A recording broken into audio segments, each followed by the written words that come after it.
요한복음 강의 80번째 시간으로 교회를 위한 기도라는 제목으로 말씀을 보겠습니다. 예수님은 요한복음 17장에서 먼저 자기 자신을 위한 기도를 하시고 또 예수님이 사랑하셨던 제자들을 위해 기도하신 이후에 오늘 본문에서 바로 이 제자들을 통해 앞으로 나타나게 될 교회를 위한 기도를 하셨습니다. 그래서 20절은 이렇게 이야기를 합니다. 내가 비옵는 것은 이 사람들만 위함이 아니요 또 그들의 말로 말미암아 나를 믿는 사람들도 위함이니. 예수님이 제자들을 위해 길게 기도하신 뒤에 바로 이 제자들을 통해 믿게 될 사람들, 그들을 위해서도 기도하신다라고 이야기를 하죠. 바로 그래서 이 말씀을 통해 우리가 교회를 위해 기도할 때 어떻게 무엇을 위해 기도할지를 우리가 배울 수 있는데요. 그렇다면 예수님은 교회를 위해 무엇을 기도하셨나요? 첫 번째로 세상이 교회를 통해 예수님을 믿도록 기도하셨습니다. 21절 상반절 말씀입니다. 아버지여, 아버지께서 내 안에 내가 아버지 안에 있는 것 같이 그들도 다 하나가 되어 우리 안에 있게 하사. 요한복음에서 예수님이 자주 표현하신 표현이 바로 하나님이 내 안에, 내가 하나님 안에 있다라고 하는 표현이죠. 세상에서는 어떤 다른 두 존재가 이렇게 서로 안에 들어가서 마치 하나가 된 것 같은 그런 상황을 찾아보기 쉽지 않습니다. 영적으로는 가능하죠. 영적으로 특별히 이런 표현을 했을 때는 바로 영적인 깊은 연합, 사랑의 깊은 관계를 이야기할 때 표현하는 것이죠. 그런데 하나님과 예수님이 이렇게 마치 하나인 것처럼 존재하시지만 이게 하나님만의 속성이 아니라 바로 예수를 믿는 모든 사람들, 교회 또한 이렇게 하나님과 완전한 연합을 이루기를 지금 기대하고 계신 것입니다. 그래서 22절에 예수님이 반복해서 또 뭐라고 말씀하시나요? 내게 주신 영광을 내가 그들에게 주었사오니 이는 우리가 하나가 된 것 같이 그들도 하나가 되게 하려 함이니이다. 이 원복음에 나오는 이 하나가 된다라고 하는 것을 이렇게 반복해서 예수님이 계속 말씀하신 이유가 바로 이것이 예수님이 이 땅에 오신 가장 중요한 목적이기 때문이죠. 그런데 왜 여기서 하나님이 예수님에게 주신 영광을 제자들에게 주셨다라고 이야기를 하는 것인가요? 바로 이 영광이 예수님이 하나님의 모습, 그분의 본질, 그분의 속성을 보여주신 것이기 때문입니다. 결국 예수님은 하나님이 누구신가를 제자들에게 보여주셨고 그 본질 가운데 가장 중요한 것이 우리 하나님이 바로 사랑이시라는 것이죠. 바로 이 사랑으로 그래서 이 제자들이 서로 연합해야, 그래야 하나님이 목적하신 아주 중요한 목적을 이룰 수 있기 때문입니다. 바로 이렇게 제자들이 사랑하는 존재가 된다라고 하는 것, 완전한 연합을 가지게 된다라고 하는 것, 이것은 다른 말로 이야기하면 하나님과 같은 사랑과 거룩한 존재가 된다라고 하는 것이죠. 여러분은 우리는 이 사랑과 거룩을 전혀 별개의 것으로 자주 생각합니다. 사랑은 누군가를 사랑하는 거고 거룩한 것은 한 존재가 깨끗하고 온전한 것이라고 생각해서 이 두 개가 아무 관련이 없다라고 생각하는데 이 두 가지는 서로 뗄래야 뗄 수 없는 마치 하나인 것 같은 상황을 묘사하는 것이죠. 여러분, 사랑이라고 하는 것이 무엇인가요? 사랑하기 위해서는 자기 안에 있는 이 자기 중심적 이기성이 사라져야 가능한 일입니다. 사람들이 세상에서 사랑한다고 하는 그 모든 사랑의 이면에는 바로 이 자기중심적 이기성이 있기 때문에 이게 성경이 이야기하는 사랑이 아닌 거죠. 세상에서 사람들이 사랑한다고 하는 대부분의 사랑은 그래서 성경이 이야기하는 사랑이 아니라 내게 유익이 되는 어떤 대상을 향한 호감 있는 반응 정도에 불과한 것입니다. 이건 감정이고 언제든지 바뀔 수 있는 것이죠. 성경이 이야기하는 사랑은 본질적인 것이고 한 존재의 깊은 영적 본질로부터 말미암는 결과이기 때문에 어떤 대상이 달라지거나 그 대상이 나에게 유익이 되지 않는다고 해서 그 사랑이 전혀 변하지 않습니다. 결국 성경적인 이런 사랑을 하기 위해서는 꼭 필요한 것이 이 인간 안에 있는 깊은 이기성이 사라져야 가능한 것이죠. 여러분, 근데 이 이기적 욕망은 무엇 때문에 시작된 것인가요?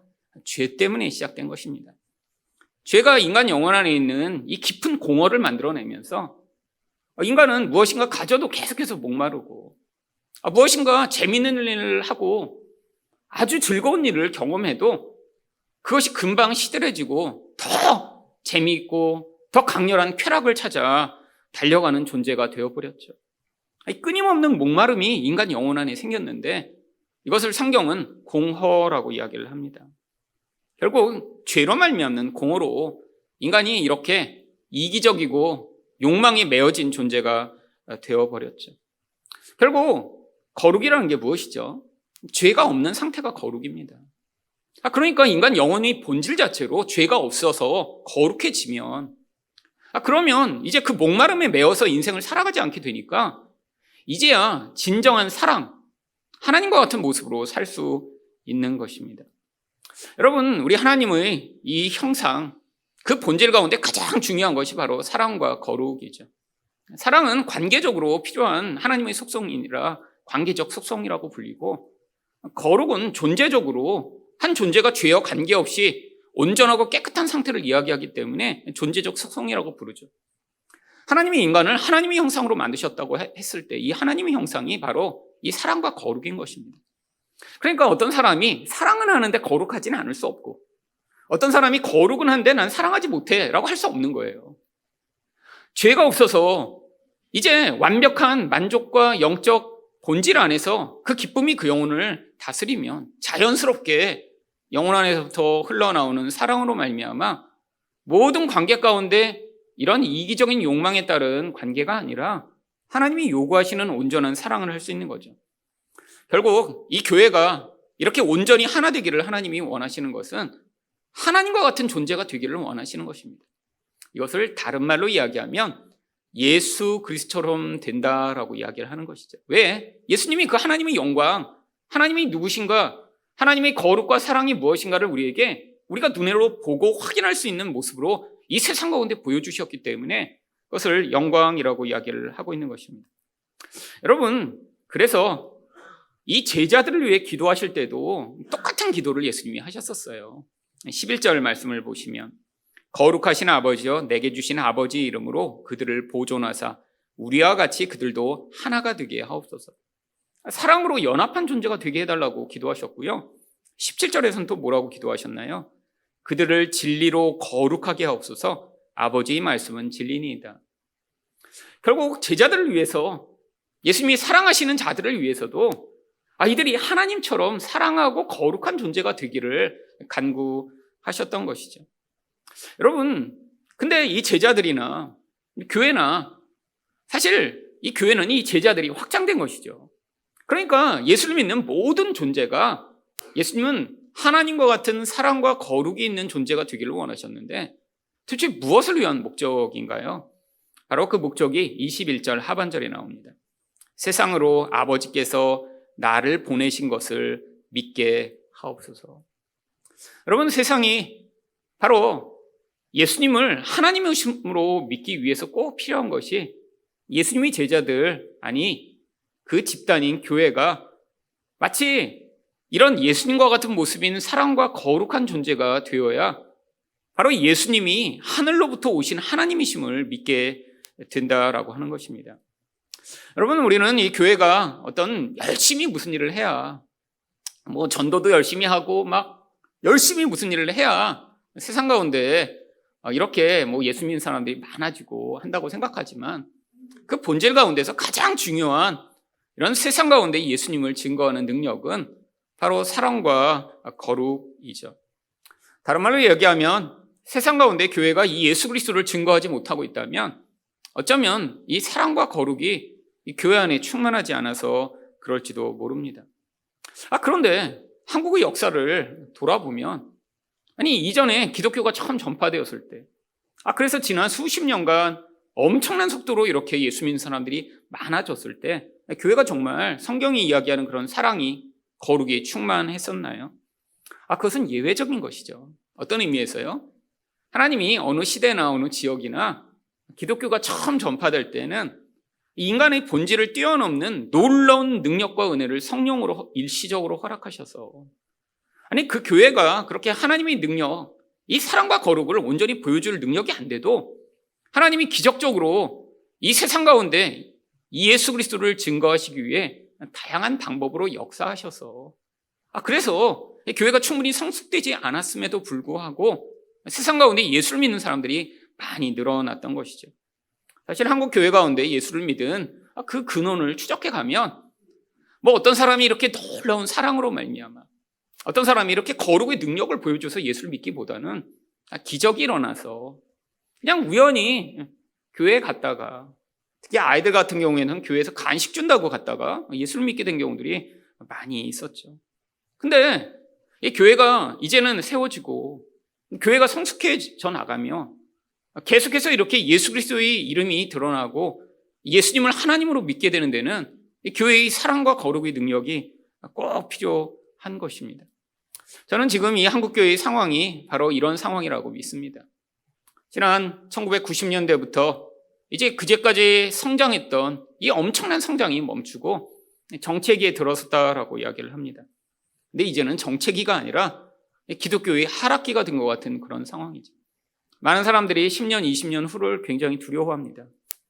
특별히 이 교회를 연구하고 또 석유의 교회들과 비슷한 패턴을 겪고 있는 한국 교회들을 예측하는 많은 학자들은 앞으로 20, 30년 후에는 미국 교회처럼 소수의 교회만 살아남고 또 그 교회에는 나이 든 어르신들만 가득하며 지금 이렇게 많은 교회들이 그냥 정말 건물만 있는 채로 사라져버릴 그런 상황이 도래할 것이라고 염려하는 경우도 많이 있죠.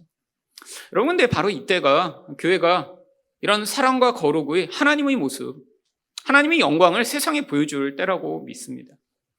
여러분, 우리 교회만 그냥 살아있고 여기서 그냥 우리 예배드리면 되지라고 하면 되는 것인가요? 아니에요. 우리에게는 책임이 있습니다. 여러분, 우리 다음 세대가 나중에 예배드릴 수 없고 하나님을 믿으려고 해도 그것이 쉽지 않은 그런 상황이 되며 어느 누구도 하나님을 찾는 사람이 주변에 없어서 도움을 받을 수도 없는 그런 상황에 살아가고 있다고 생각을 해보세요. 여러분, 저도 제 자녀를 키우는 입장에서 미래를 생각할 때 가장 두려운 일이 그런 일입니다.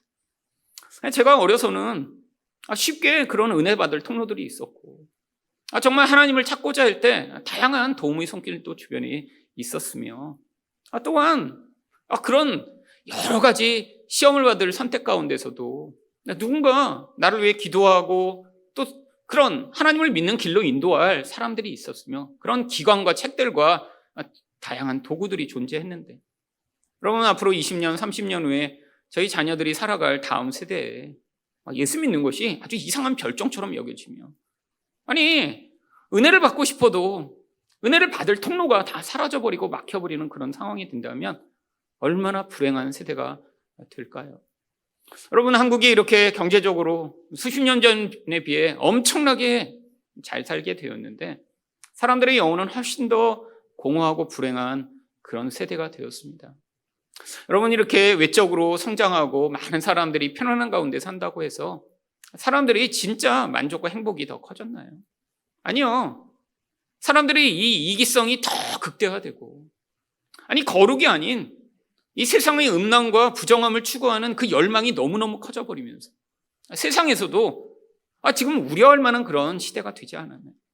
매년 10,000명이 넘는 사람들이 자살을 하고 우울증과 다양한 정신적 문제로 고통을 하는 사람들이 늘어가고 있으며 사회에서도 그냥 일상적인 쾌락을 추구하는 것에서 멈추지 못하고 그 공허를 메우고자 더 강렬한 열망으로 쾌락을 추구하다 아이들부터 어른까지 마약에 중독되는 사람들이 수도 없이 늘어나는 이 한국의 상황이에요.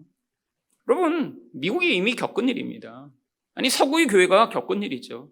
경제적으로 너무 부유해져 버렸어요.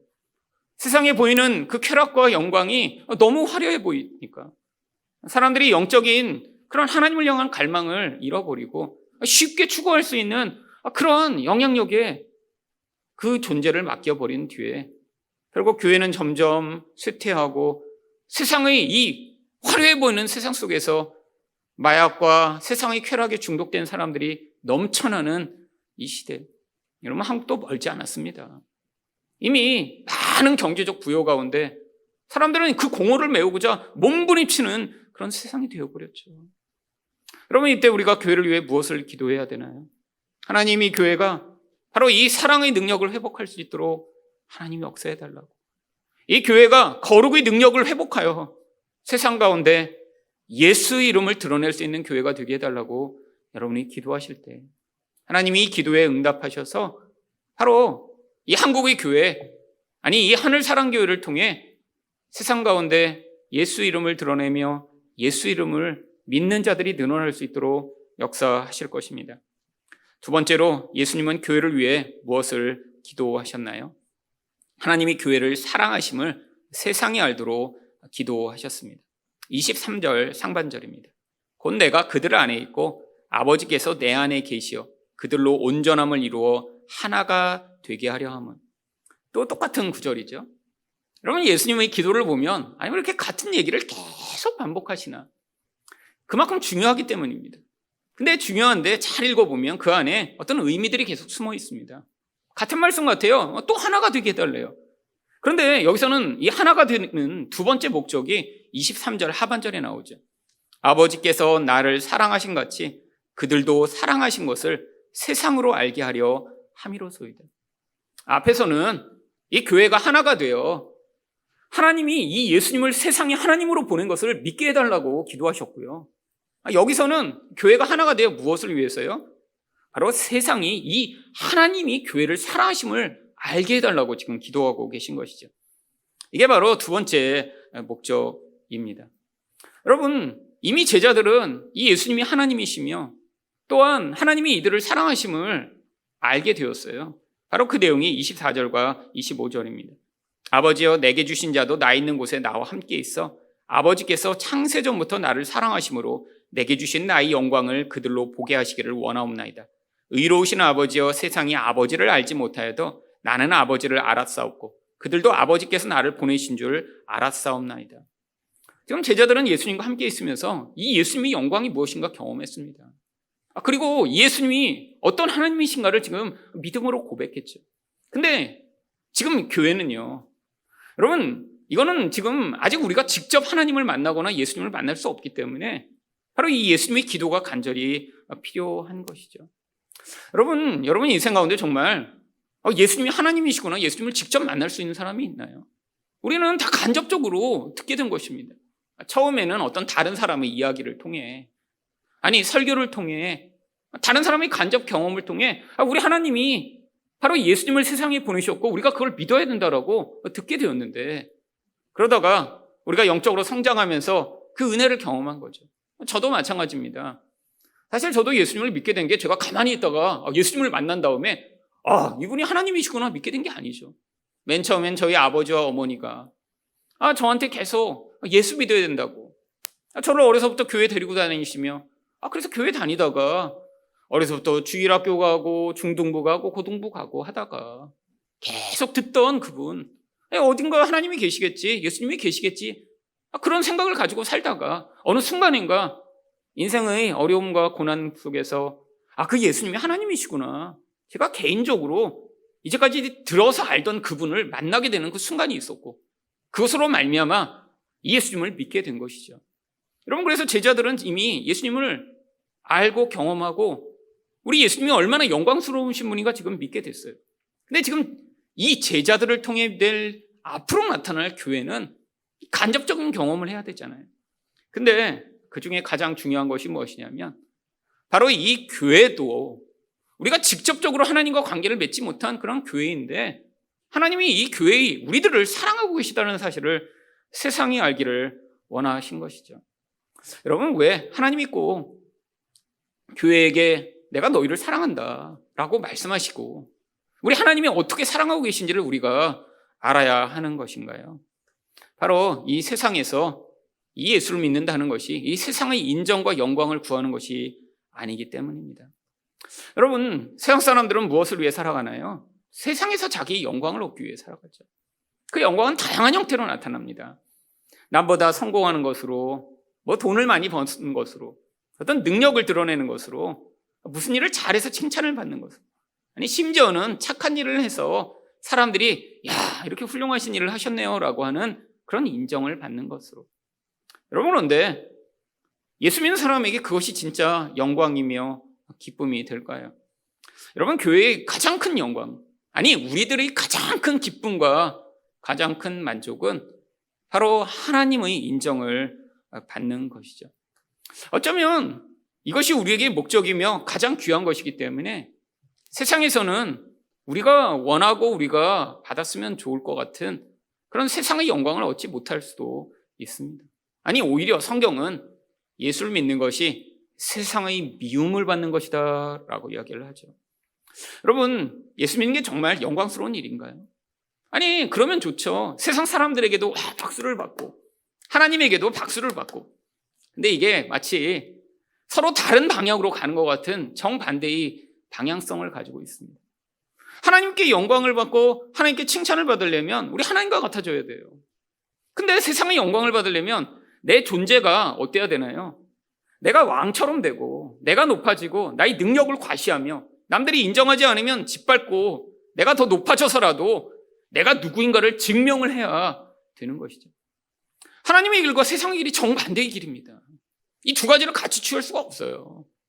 여러분이 진짜 예수를 믿는다면, 그리고 진짜 하나님과 같은 모습으로 세상을 살아가려 한다면 세상은 여러분에게 왜 그렇게 바보같이 살아? 왜 자꾸 희생해? 왜 자꾸 포기해?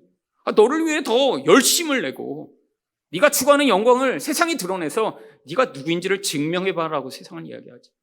근데 세상에 여러분 그렇게 하지 않으면 또 엄청난 멸시와 비난과 조롱을 받게 됩니다. 이게 예수 믿는 사람의 이중성이죠.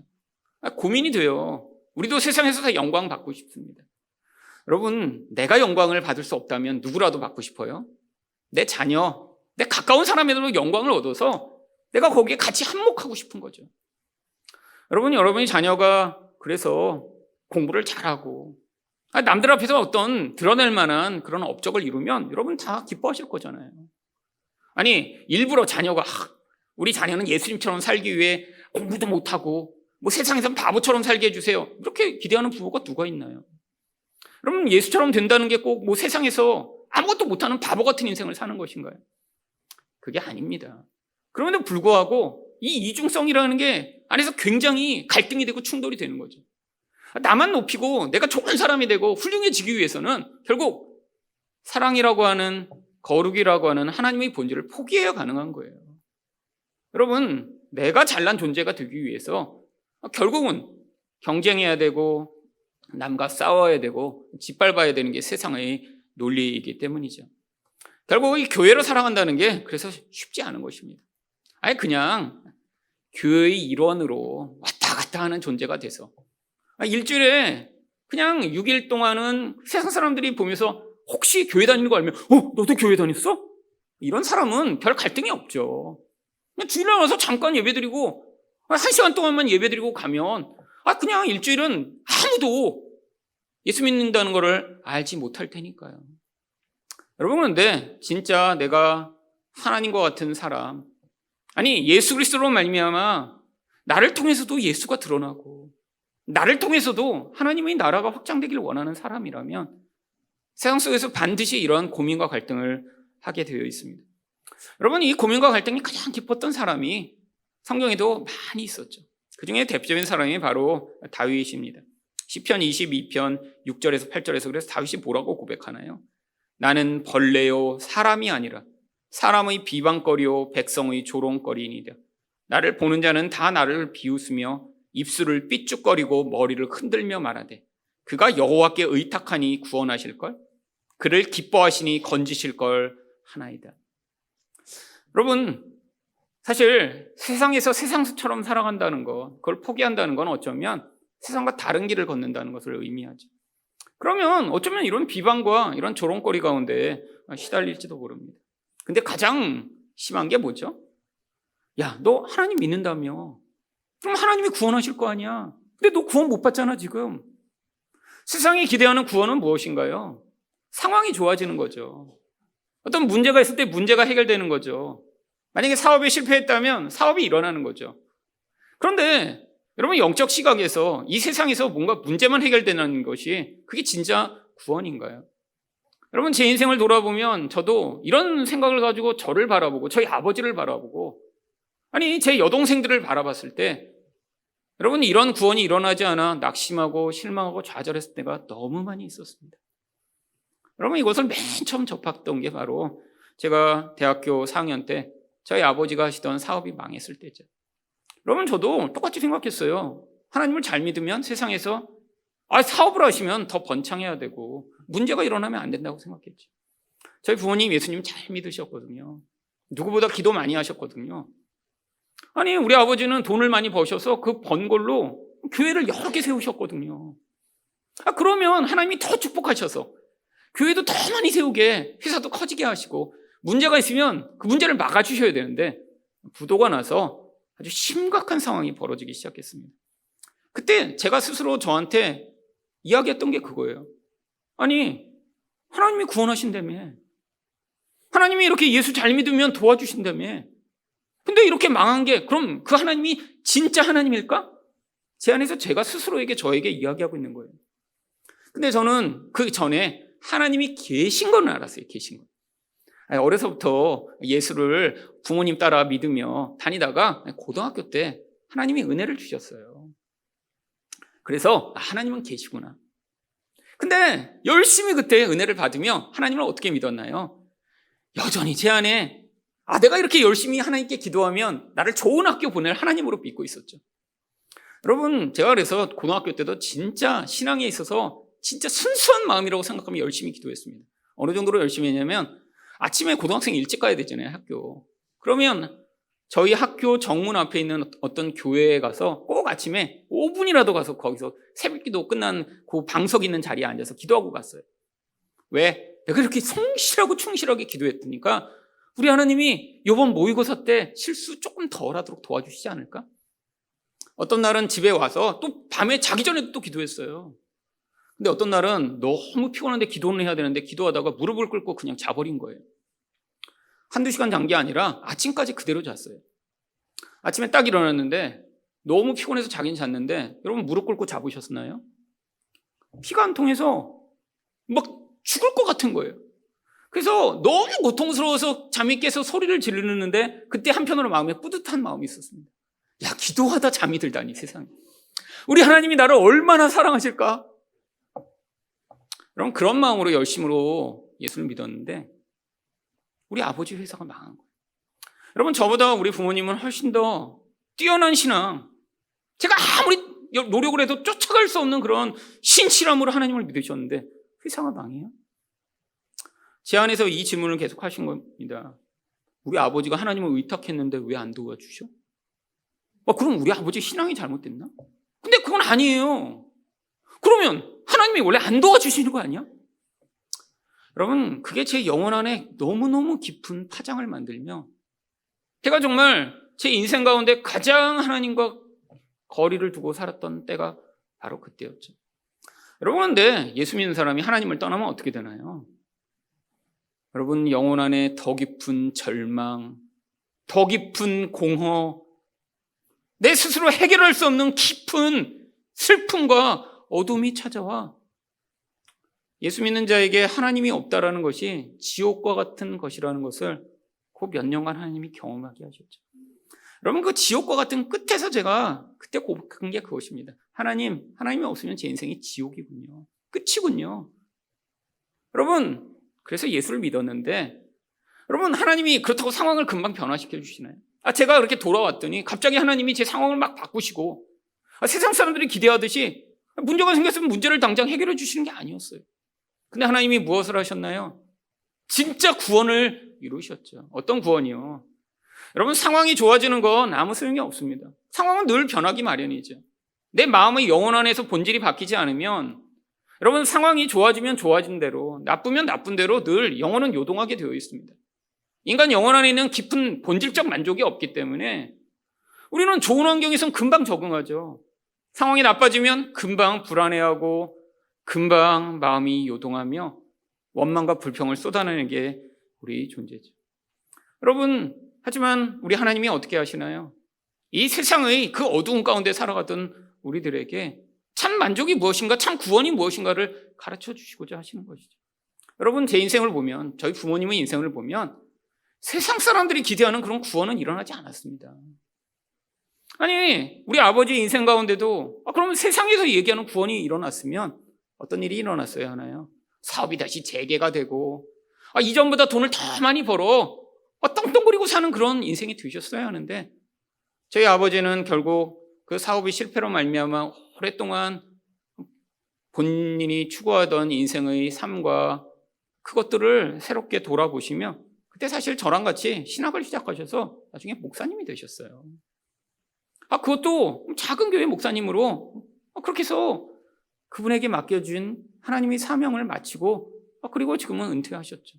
저도 마찬가지입니다. 그렇게 해서 남들이 좋아하는 그런 좋은 학교를 나와서 나중에 세상에서 성공하는 모습을 보이는 게 아니라 하나님이 목회자로 부르셨죠. 그런데 여러분, 이게 저희 구원이었습니다. 어떤 구원인 줄 아세요?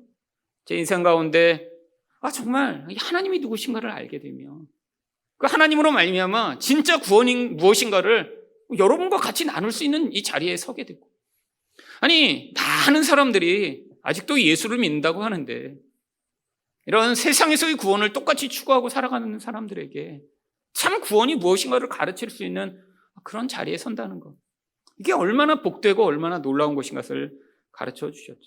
여러분, 세상 사람들이 저를 보며 와, 구원받았구나 라고 이야기를 하지 않아도 이제는 제가 뭘 믿게 됐나요? 우리 하나님이 인정해 주시는 것이 그게 제일 좋은 거예요. 여러분, 이게 바로 다윗의 고백입니다. 여러분도 다 잘 아는 시편 23편에서 그래서 다윗이 무슨 고백을 하나요? 시편 23편 5절을 보시면, 주께서 내 원수의 목전에서 내게 상을 차려주시고 기름을 내 머리에 부으셨으니 내 잔이 넘치나이다. 여러분, 이전에 다윗이 이렇게 사람들에게 비난을 받을 때 스스로를 뭐라고 이야기를 했어요? 나는 벌레요 사람이 아닙니다. 얼마나 그런 비참한 그런 비난과 조롱을 받았으면 나는 벌레입니다라고 고백을 하게 되나요? 그런데 인생의 말년에 그가 무슨 고백을 하나요? 하나님이 원수의 목전에서 상을 차려주신대요. 여러분, 상을 차려주는 건 같이 밥 먹는다는 것입니다.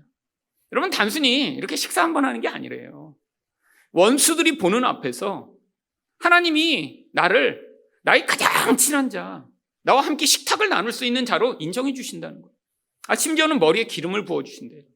여러분, 고대에는 가장 귀한 손님을 초대했을 때 이 귀한 기름을 잠깐 이렇게 몸에 발라주는 것이 그게 환대의 표시였습니다. 근데 조금 발라주는 게 아니에요. 머리에 부어서 이 사람의 그 잔을 다 넘치게 할 정도로 쿨쿨 넘치는 그런 환대의 표시를 해주신다는 거죠. 다른 말로 얘기하면 하나님이 인정해 주신다는 거예요. 누구 앞에서요? 세상 앞에서, 원수 앞에서. 내가 이 존재를 어떻게 인정하고 사랑하고 이 존재가 어떤 존재인지를 만천하에 보여주시겠다라고 하신 것이죠. 여러분, 우리의 인정은 세상에 있지 않습니다. 그래서 이 세상에서 하나님이 우리를 사랑하시는지를 우리가 알아야 돼요. 여러분, 하나님의 사랑을 여러분이 진짜 경험하면 여러분이 세상에서 사람들의 인정을 받기 위해 몸부림치는 일을 멈출 수 있습니다.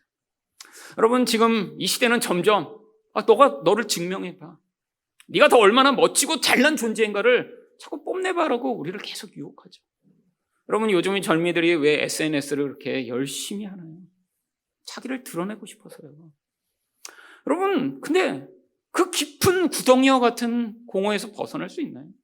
사람들에게서 와, 예쁩니다, 좋아요 한번 하면 이제 만족하고 더 이상 SNS에 사진을 안 올려도 되나요? 아니에요.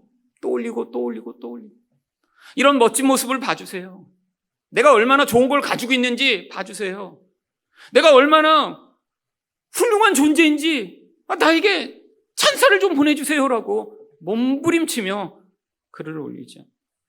여러분, 근데 이제는 제가 알게 됐습니다. 우리 하나님이 언젠가 인정해 주시고, 일승아 잘했다. 겉으로 볼 때 이런 작은 교회 목사로 인생을 마무리했지만, 근데 내 인생 가운데 하나님이 나를 사랑하시며 그 하나님이 누구신가를 바르게 전한 그 일이 참 잘했다. 네가 그렇게 연약함 가운데 세상적으로는 드러나고 멋진 모습을 갖지 못했지만 하나님의 사랑과 거룩이 무엇인가를 네가 사모하고 살았던 그것이 나에게 가장 귀하고 멋진 것이다라고 인정해 주실 그날을 기대하죠. 여러분 안에 하나님에 대한 이 사랑이 커지지 않으면 우리는 이 세상에 대한 사랑의 열망에서 벗어날 수가 없습니다. 여러분, 나는 더 이상 세상에 사랑받기를 원하지 않아요. 여러분, 노력한다고 벗어날 수 있나요? 불가능합니다. 여러분 SNS에서 벗어나려고 난 SNS 하지 말아야지. 여러분 그럼 끊을 수 있나요? 영적인 중독이에요. 내면 안에서부터 인정받고 싶고 사랑받고 싶은 열망이 너무 커서 벗어나지 못하는 걸 결심한다고 될 수 있나요? 불가합니다. 본질 안에서 나는 진짜 사랑받는 존재구나. 세상에 10,000명이 1,000명이 나를 사랑한다고 해도 그거 다 가짜고 나를 생명을 바쳐 사랑하신 우리 하나님만이 진짜구나라는 사실을 여러분이 알게 될 때 여러분 우리는 이 중독적 거짓된 세상의 영광과 사랑에서 벗어날 수 있는 것이죠. 여러분 그래서 제가 이 고용원 전도사님의 주님 다시 오실 때까지라는 찬양을 참 사랑합니다. 이 찬양을 부르며 참 예전에 많이 울었던 때가 있어요. 왜냐하면 특히 너무 세상에서 초라하고 아무것도 아닌 것 같을 때 내가 걷는 길이 맞나라고 예전에 의심할 때 굉장히 많았어요. 저도 지금은 확신하지만 이 길이 맞다라고 지금은 이렇게 확신하지만 이 과정이 되기까지는 이게 뭔가 왜 이렇게 내 인생은 풀리는 게 없지? 왜 이렇게 돈도 없고 초라하고 뭐 해도 잘 안 되고 왜 이렇게 계속 실패하고 길은 막히지라고 할 때 이 찬양을 부르며 언젠가 예수님이 다시 오시면 예수님이 나를 정말 용납하시고 인정하실 그날이 오면 내가 우리 예수님이 진짜라는 사실을 온 세상에 목소리를 크게 내 선포해야지라고 할 때가 굉장히 많았죠. 여러분 이 찬양을 한번 가사를 보시면 이런 내용입니다. 주님 다시 오실 때까지 나는 이 길을 가리라. 좁은 문 좁은 길 나의 십자가 지고 나의 가는 이 길 끝에서 나는 주님을 보리라. 영광의 내 주님 나를 맞아 주시리. 여러분 세상 사람들이 아니라고 하는 건데 맞다라고 생각하며 걸어가는 거예요. 근데 언젠가 예수님이 맞아주세요? 그 길 끝에서 예수님이 우리를 맞아주신대요. 여러분 예수님이 우리를 용납하시고 맞아주시는 그 길에서 우리가 외칠 일이 무엇입니까? 바로 주님 다시 오실 때까지 나는 일어나 달려가리라. 주의 영광 온 땅 덮을 때 나는 일어나 노래하리. 내 사모하는 주님 온 세상 구주시라. 내 사모하는 주님 영광의 왕이시라. 여러분 지금은 예수님을 믿는 게 그렇게 영광스럽고 예수님이 온 세상의 왕이라는 사실을 세상 사람들은 알지 못하지. 언젠가 다시 주님이 오시고 이 길의 끝에서 그 주님이 우리를 맞아주실 때 거기서 우리가 함께 예수님을 높이고 영광을 돌릴 수 있죠. 맞았어. 우리 예수님이 영광의 왕이시고 우리 예수님이 만왕의 왕이시라고. 그래서 이제는 세상 사람들 앞에서 원수들 앞에서 이제는 우리가 주눅들지 않고 목청 높게 우리 예수님의 영광과 아름다움을 찬양하는 자리가 반드시 있게 될 것입니다. 여러분 그 자리까지 우리가 이 길을 계속해서 걸어가기 위해 필요한 것이 무엇인가요? 바로 우리가 사랑받는 존재라는 사실을 잊어버리지 않는 것입니다. 예수님은 제자들이 발을 씻기시며 십자가에서 죽임을 당해 돌아가시는 것을 직접 보이시며 그들을 끝까지 사랑하신 것을 보여주셨지만 우리는 간접적으로 이것들을 경험하며 하지만 여전히 예수님이 기도하신 대로 하나님이 우리를 진짜 사랑하시는구나 라는 사실을 여러분이 영혼 안에서 새기실 때 여러분은 이 세상의 영광을 추구하며 이 세상의 인정을 받지 못해도 담대하게 걸어갈 수 있는 그런 견고함으로 이 세상을 살아가시며 하나님 나라가 임할 때 우리 예수님의 왕 되시고 영광스러우심을 함께 노래할 수 있는 그런 하나님의 백성으로 서게 될 것입니다.